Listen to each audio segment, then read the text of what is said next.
টানা 41 দিন একটি আমল করুন, দোয়া কবুল হবেই ইনশাআল্লাহ। আমি নিজে আমলটি করে উপকার পেয়েছি এবং যাদেরকে বলেছি তারাও আমলটি করে উপকার পেয়েছে। এবং যে আমলটির কথা বলবো সেই আমলটির ব্যাপারে নবী সাল্লাল্লাহু আলাইহি ওয়াসাল্লাম নিজে বলে দিয়েছেন, এটা হচ্ছে জান্নাতের গুপ্তধন।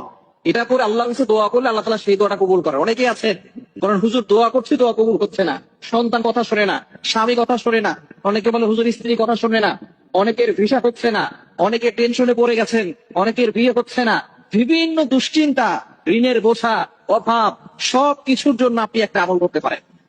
প্রতিদিন এশার নামাজের পরে একটি আমল করবেন। আমল কিভাবে করবেন? আপনি এশার নামাজ পড়বেন, 5 ওয়াক্ত নামাজ অবশ্যই পড়বেন এবং ইয়াকিনের সাথে আমল করবেন।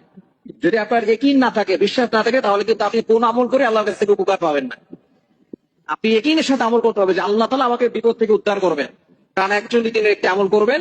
মা বোনরা যেহেতু আল্লাহ প্রদত্ত অসুস্থতার সময় আসে, এই জন্য টানা 41 দিন যদি করতে না পারেন, মাঝে অসুস্থ হন, আপনি যে কদিন অসুস্থ থাকবেন গুনে রাখবেন, তারপরে থেকে আবার পড়া শুরু করবেন। তো অবশ্যই 41 দিনের আগে আপনি ভালো ফলাফল পাবেন ইনশাআল্লাহ। এশারের নামাজের পরে আমলটি করবেন।